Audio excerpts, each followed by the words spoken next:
እያንዳንዱ ሰው እንደየባህሪው የሚመደብበት የራሱ የሆነ የመግባቢያ ቀለም አለው። በስልጣንና በውጤት የሚነዱ ቀዮች፣ በሰላምና በመረጋጋት የሚመሩ አረንጓዴዎች፣ በምክንያታዊነትና በስርዓት የሚመሩ ሰማያዊዎች፣ እንዲሁም በደስታና በማህበራዊ ግንኙነት የሚነቃቁ ደግሞ ቢጫዎች አሉ። ከዚህ ቪዲዮ የምትማሯቸው 3 ዋና ዋና ነጥቦች አሉ። አንደኛው የእናንተ ቀለም የትኛው እንደሆነ፣ ሁለተኛው እያንዳንዱ ቀለም የሚያጋጥመው ተግዳሮት ምን እንደሆነ እና ሶስተኛው ለእያንዳንዱ ቀለም በሚመጥን መልኩ እንዴት ማውራት እንዳለባችሁ ነው። ይህንን ነገር ካልተገነዘባችሁ ከአንዳንድ ሰዎች ጋር መግባባት ለምን እንደሚቀልና ከሌሎች ጋር ደግሞ ለምን የማይቻል እንደሚመስል ግራ እንደተጋባችሁ ትቀራላችሁ። ነገር ግን ወደ የትኛውም ስፍራ ገብታችሁ የሰዎችን ባህሪ ወዲያውኑ ማንበብ፣ ምን እንደሚሰማቸው፣ ምን እንደሚፈሩና የራሳቸውን ሐሳብ እንዴት መናገር እንዳለባቸው ስታውቁ ከማንም ጋር በቀላሉ መግባባት ትችላላችሁ። ይህ ደግሞ የሚጀምረው መጀመሪያ የራሳችሁን ቀለም በማወቅ ነው። ይህንን ያዘጋጀሁት በደነዞች ተከበን ወይም ደግሞ ሰራውንድድ ባይ አይዲየትስ የሚለውን መጽሐፍ በጻፈው በቶማስ ኤሪክሰን በተቀረጸው ቀለም ስርዓት ነው። ይህ መጽሐፍ ጊዜ ካላችሁ በእርግጠኝነት ልታነቡት የሚገባ ድንቅ መጽሐፍ ነው። ስርዓቱ እንደሚጠቁመው ከነዚህ 4 ቀለማት በአንዱ ውስጥ ትመደባላችሁ። በእርግጥ ሁላችንም የሁሉም ቀለማት ድብልቅ ነን። ነገር ግን ሁላችንም አዘውትረን የምንጠቀምበት አንድ መነሻ ቀለም አለን። ስለነዚህ ቀለማት ሳወራ የትኛው እንደሆናችሁ እንድታስቡ ከዚያም ለእያንዳንዱ ቀለም የትኛው ጓደኛችሁ በአእምሯችሁ እንደሚመጣ እንድታስቡ ፈልጋለሁ። ይህ ቀለሞቹን ማስታወስ በጣም ቀላልና የማይረሳ ያደርገዋል። በመጀመሪያ ቀይ ያለን። ቀዮች ደፋር፣ ቆራጥ፣ ተወዳዳሪ፣ ውጤት ተኮርና ትንሽ ትዕግስት የሌላቸው ሰዎች ናቸው። ቀጥሎ ደግሞ ቢጫዎች አሉን። ቢጫዎች ተግባቢ፣ ቀና አመለካከት ያላቸው፣ ተጫዋች፣ አዲስ ነገር ፈጣሪና ተስፈኛ ናቸው። ቀጥሎ ደግሞ አረንጓዴዎች አሉን። እነሱ ረጋ ያሉ፣ ደጋፊ፣ ታማኝ፣ ድንገተኛ ለውጦችን የማይወዱና በጣም ታጋሽ ናቸው። በመጨረሻም ሰማያዊዎች አሉን። ሰማያዊዎች ጥንቁቅ፣ ዝርዝር ነገር የሚወዱ፣ ጠንቃቃ፣ ጥልቅ ሐሳቢና ስራቸው ፍጹም እንዲሆን የሚፈልጉ ናቸው። አሁንም የትኛው ቀለም እንደሆናችሁ እርግጠኛ ካልሆናችሁ ቀለማችሁን ለይታችሁ እንድታውቁ የሚረዷችሁን እነዚህ 3 ጥያቄዎችን ራሳችሁን ጠይቁ። የመጀመሪያ ጥያቄ፣ አንተ የትኛው ነህ? ሰው የምትወድና ግልጽ የሆንህ ከሆነ ቀይ ወይም ቢጫ ነህ ማለት ነው። ለብቻ መሆን የምትመርጥና ዝምተኛ ከሆነ ደግሞ ሰማያዊ ወይም አረንጓዴ ነህ ማለት ነው። ቀጣይ ጥያቄ፣ እኔ ይበልጥ ምክንያታዊ ነኝ ወይስ ስሜታዊ? ይበልጥ ምክንያታዊ ከሆንህ አረንጓዴ ወይም ቀይ ነህ ማለት ነው። ይበልጥ ስሜታዊ ከሆንክ ደግሞ ሰማያዊ ወይም ደግሞ ቢጫ ነህ ማለት ነው። በእነዚህ 2 ጥያቄዎች ብቻ ቀለምህን ማወቅ አለብህ። ነገር ግን የበለጠ እርግጠኛ ለመሆን 3ኛ ጥያቄ መጠየቅ ይቻላል። 3ኛው ጥያቄም የምናገረው በጥንቃቄ ወይም ደግሞ በዝግታ ነው ወይስ በፍጥነት? በጥንቃቄ ወይም ደግሞ በእርጋታ ከሆነ አረንጓዴ ወይም ሰማያዊ ነህ። በፍጥነት የምትናገር ከሆነ ደግሞ ቀይ ወይም ደግሞ ቢጫ ነህ ማለት ነው። በማጣራት ሂደት እነዚህ ጥያቄዎች የትኛው ቀለም እንደሆናችሁ ለይታችሁ ለማወቅ ይረዷችኋል። አሁንም ወደ ቀጣዩ ጥያቄ እንሂድና አንድ ሰው ስሜታዊ እንደሆነ ካወቃችሁ ሰማያዊ ወይም ደግሞ ቢጫ ነው ማለት ነው። የትኛው ቀለም እንደሆናችሁ ለዩና ከታች በኮሜንት ላይ ንገሩኝ። አሁን እዚህ ጋር እየፈታን ያለነው ዋናው ችግር ይሄ ነው። አብዛኛው ሰው ሁሉም ሰው እንደሱ እንደሚግባባ በማሰብ በራሱ ቀለም ብቻ ያወራል።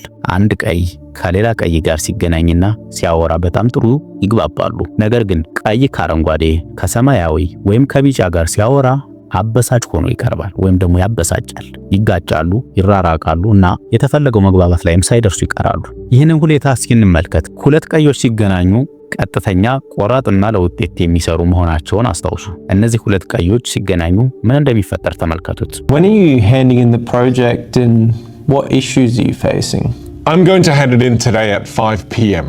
and I'm facing 3 specific problems. 1, Peter's getting stuck in the weeds with the details. 2, Craig's being indecisive. And 3, I love these skits. They're fantastic for YouTube engagement because it's what makes the viewer like and subscribe. God, I love talking to you. God, I love talking to you too. አያችሁ፣ በቀጥተኛና ቆራጥ በሆነ መንገድ ስትግባቡ ቀዮች ይወዷቸዋል። ምክንያቱም በቋንቋቸው እያወራችሁ ስለሆነ ማለት ነው። ነገር ግን ከሌሎች ቀለማት ሰማያዊ፣ አረንጓዴና ቢጫ ጋር ስታወሩ እንደዚህ አትግባቡም። እንዲያውም እንደ ቀዝቃዛ ሻካራና ምናልባትም የሚያስፈራ ሰው ሊያዩዋችሁ ይችላሉ። አሁን አንድ ቀይ ከቢጫ ሰማያዊና አረንጓዴ ጋር ሲያወሩ ምን እንደሚፈጠር ተመልከቱ። All right, listen, I don't have that much time. I need to know what is our current return on ad spend and what is our net profit after OPEX. I have to show you the ad before we get to any of that because the ad we filmed was hilarious. You're going to love it. You know what?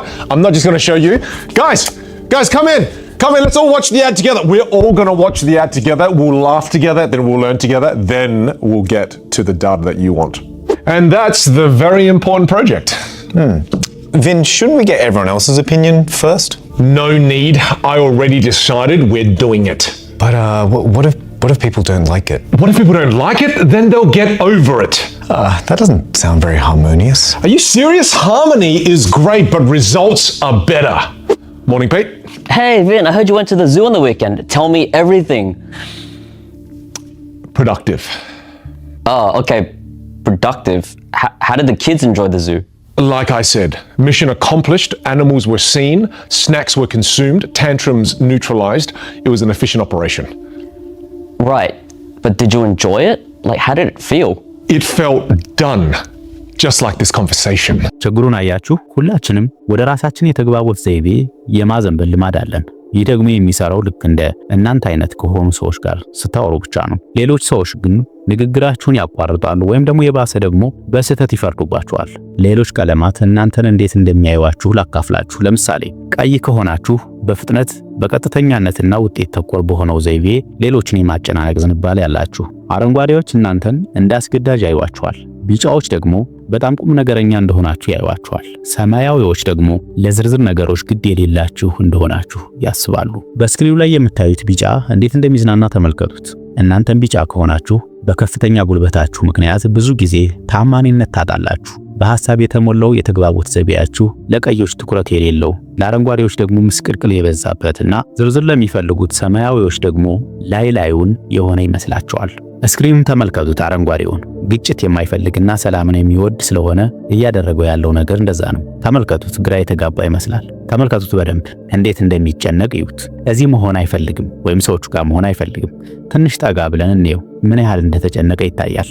እናንተ እንደሱ አረንጓዴ ከሆናችሁ ግጭትን ትሸሻላችሁና ትቃወማላችሁ። ይህም ለቀዮች ውሳኔ የማይሰጥ፣ ለቢጫዎች ደግሞ ደስታ የማይፈልግ አሰልቺ እና ዝርዝር ለሚፈልጉት ሰማያዊዎች ደግሞ ግልጽ የሆነ አቋም የሌለው ያደርጋቸዋል። አሁን ደግሞ የምንወደው ሰማያዊ አለን። ሰማያዊውን ተመልከቱት እንዴት ዝርዝር ነገር እንደሚወድ፣ ሁሉንም ነገር ትክክለኛ ማድረግ ይፈልጋል። እናንተም እንደዚህ ሰማያዊ ከሆናችሁ አንዳንድ ጊዜ እንደ ዩቲዩብ ቪዲዮ ያሉ የህይወት ነገሮችን ከልክ በላይ ታወሳስባላችሁና መዝናናትን ትረሳላችሁ። ለትክክለኛነትና ለዝርዝር ነገር ያላችሁ ጥልቅ ፍላጎት ለቀዮች በጣም ዘገምተኛ፣ ለቢጫዎች ደግሞ በጣም ታቺ እና ሰላምን ለሚፈልጉ ለአረንጓዴዎች ደግሞ ጭቅጭቅ ይመስላችኋል። ለምሳሌ እኔ ቢጫ ነኝ። ስለዚህ በተፈጥሮ የተጫዋች ስሜቴን የምገልጽና ጉልበት ያለኝ ሰው ነኝ። ባለቤቴ ደግሞ ቀይ ነች። እሷ ጠንካራ፣ ቆራጥና ስራ ላይ የምታተኩር ነች። እሷ ስራ ወዲያው እንዲያልቅ ትፈልጋለች። ገና እሷ ቡናዋን ጠጥታ ሳትጨርስ እኔ ብዙ አዳዲስ ሐሳቦችን ሳወርድባት ትጨናነቃለች። የእናንተንም የቅርብ ሰው አስቡት። ቀለሙ ምንድነው? ድሮ ብዙ ጊዜ እንጣላ ነበረ፣ በዚሁ ምክንያት ማለት ነው። እኔ ሐሳቦችን ሳከታትልባት እሷ ትጨናነቅና ንግግሬን ታቋርጠው ነበረ። ይህን የምታደርገው ስለማትወደኝ ሳይሆን እኔ እንደሷ ባህሪ በቀጥታና በግልጽ ስላልነገርኳት ነው። ዋናው ትምህርት ይሄው ነው። እንደ ራስህ ባህሪ ብቻ የምታወራ ከሆነ የሚረዱህ እንዳንተ አይነቶቹ ብቻ ናቸው። ግን ሰው ሁሉ እንዳንተ አይነት እንዳልሆነም ደግሞ ማወቅ ይኖርብሃል። ባህሪህን ሙሉ በሙሉ ቀይር ማለት አይደለም። ነገር ግን የምትናገረው ነገር ለሰዎች እንዲገባቸው ከፈለክ አነጋገርህን ከነሱ ባህሪ ጋር ማስማማት አለብህ ነው። ለምሳሌ ነገ ስራ ስትሄድ ያለቃህን ባህሪ ወይም ደግሞ ቀለሙን ለይተህ አውቀህ እሱን በሚመቸው መንገድ ብታወራው ምን ያህል ውጤታማ እንደምትሆን አስበው። ይህን ለሁሉም ሰው ማድረግ አይጠበቅብህም። የምታደርገው በደንብ እንዲረዱ ለምትፈልገው ሰዎች ጋር ብቻ ነው። አንድን ሰው ለመጀመሪያ ጊዜ ስታገኙት ባህሪው ወይም ደግሞ ቀለሙ የትኛው እንደሆነ ለማወቅ እኔ የምጠቀምባቸውንና ቀደም ሲል ያካፈልኳችሁን 3 ጥያቄዎች ራሳችሁን ጠይቁ። እኔ ሁል ጊዜ ከሰው ጋር ስገናኝ እነዚህን ጥያቄዎች አስባለሁ። ይህም ከሰዎች ጋር በፍጥነት ለመግባባት ይረዳኛል። በቅርቡ አንድ ሰው በሰዎች ላይ አትፈርድም ወይ ብሎ ይጠይቀኛል። እውነቱን ለመናገር እኔም ሰው ስለሆንኩ ፈርዳለሁ። ነገር ግን አሁን 4 አይነት የባህሪ ቀለሞች እንዳሉ ስላወቁ ለሰዎች ይበልጥ እራራለሁ። ሰዎች የተለያዩ መሆናቸውንና የተለያየ የባህሪ ቋንቋ እንደሚናገሩም ተረድቻለሁ። ይህንን ሳውቅ ደግሞ ለሰዎች ታጋሽ ሆናለሁ። በሰው ላይ መፍረድም አቆማለሁ። አሁን 4ቱንም የባህሪ ቋንቋዎች ቀይ፣ ቢጫ፣ አረንጓዴና ሰማያዊ መናገር እችላለሁ። ስለዚህ ከማንም ሰው ጋር ስገናኝ ከመፍረድ ይልቅ የእነሱን ባህሪ ተረድቼ በደንብ መግባባት እችላለሁ ማለት ነው። አሁን ደግሞ የመጨረሻ ደረጃ ላይ ደርሰናል። ይህም ለእያንዳንዱ ሰው እንደ ቀለሙ ወይም ደግሞ እንደ ባህሪው እንዴት ማውራት እንዳለብን የምናይበት ነው። ለቀይ ባህሪዎች ስታወሩ ከነሱ ጋር ስታወሩ እንግዲህ በራስ መተማመን ይኖራችሁ። በቀጥታ ወደ ዋናው ጉዳይ ግቡ። ነገሮችን በቅደም ተከተል በመዋቅር ማስረዳት ያስፈልጋል። ብዙ ዝባዝንኬ ነገር አታውሩ፣ ምክንያቱም እነሱ የሚፈልጉት ውጤቱን እንጂ ዝርዝር ወሬ አይደለም። ለምሳሌ 100 ገጽ ሪፖርት ላሳይ ከማለት ይልቅ ስራው ተጠናቋል፣ ዋና ዋና ነጥቦች 3 ናቸው፣ ቀጣዩ ስራ ደግሞ እንዲህ ነው በሏቸው። ምክንያቱም ብዙ ኃላፊነት ያለባቸው ሰዎች ጊዜያቸውን ባላስፈላጊ ወሬ ማባከን ስለማይፈልጉ አጭርና ግልጽ ንግግርን ይመርጣሉ። ሁለተኛ ለቢጫዎች ስታወሩ ወይም ደግሞ ለቢጫ ባህሪዎች ከነሱ ጋር ስታወሩ በደስታ በንቃትና ሳቢ በሆነ መንገድ ይሁን። ለምሳሌ አንድን ካሜራ እንዴት እንደሚጠቀሙ ስታስተምሯቸው የ5 ሰዓት ስልጠናና የ40 ገጽ መመሪያ ላንብብላችሁ አትበሏቸው።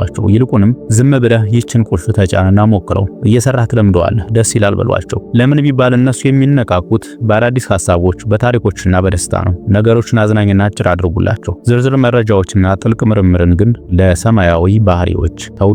ሶስተኛ ለአረንጓዴዎች ወይም ደግሞ ለአረንጓዴ ባህሪዎች ስታወሩ ከነሱ ጋር ስታወሩ ረጋ ብላችሁ በትዕግስትና በደግነት ይሁን። ይህ ነገር አሁኑን መለወጥ አለበት ብላችሁ አታስጨንቋቸው። ይልቁንም ለውጥ መኖሩን አውቃለሁ፣ ግን አንተ በሚመች ፍጥነት ቀስ እያልን እንሄዳለን፣ እኔም አግዝሃለሁ በሏቸው። ልዩነትን አስተዋላችሁ? አረንጓዴዎች ሰላምንና ታማኝነትን በጣም ይወዳሉ። ስለዚህ ፍጥነታችሁን ቀነስ አድርጉ፣ በደንብ አዳምጧቸው። እንዲሁም አንድን ነገር እንዲያደርጉ አትወጥሯቸው ወይም ደግሞ አትግፏቸው። የመጨረሻውና አራተኛው ለሰማያዊ ባህሪዎች ስታወሩ ከነሱ ጋር ስታወሩ ደግሞ ጥንቁቅ ሁኑ። ንግግራችሁም በማስረጃና በእውነተኛ መረጃ ላይ የተመሰረተ ይሁን። ስለ ዝርዝሩ አትጨነቅ፣ ዝም ብለህ መነኝ አትበሏቸው። ይህን አይወዱም እነሱ። ይልቁንም መረጃዎቹ እዚህ አሉ፣ በእነዚህ መረጃዎች ላይ ተመስርተን ያወጣነው እቅድ ደግሞ ይኸው ነው፣ ራስ ማረጋገጥ ትችላለህ በሏቸው። ልዩነቱን አያችሁ? አሁንም ሰማያዊዎች ነገሮች በትክክልና በስርዓት እንዲከናወኑ ይፈልጋሉ።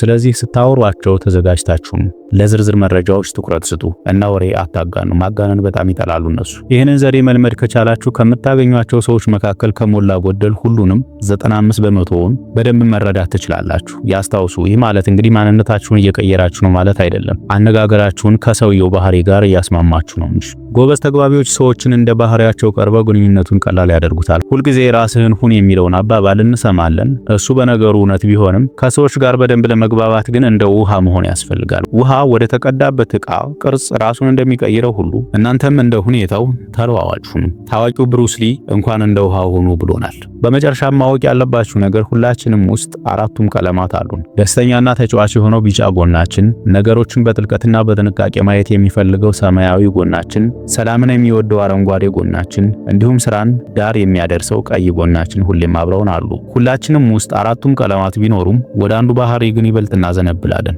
ይህ ማለት ግን ሌሎቹን ቀለማት መልመድ አንችልም ማለት አይደለም። ይልቁንም መማር አለብን። የትኛውን ቦታ ስትሄድ የሰዎችን ባህሪ ተረድተህ ማንነት ሳይጠፋ ከነሱ ጋር መግባባት መቻል ትልቅ ልዩ ኃይል ነው። ታዲያ የእርስዎ ቀለም የትኛው ነው? እስካሁን ካላወቁት የትኛው እንደሆነ ለማወቅ ይሞክሩ። ጥሩ አነጋገርና ተግባቦት ልክ እንደ ማዕበል ሁሉንም ነገር ወደ ላይ ከፍ እንደሚያደርግ ጀልባ ነው ይባላል። ይህንን ጥበብ ስታውቁት ህይወታችሁ በሙሉ ይሻሻላል። አብረን መማራችንን እንቀጥል። ቤተሰባችን ይሁኑ።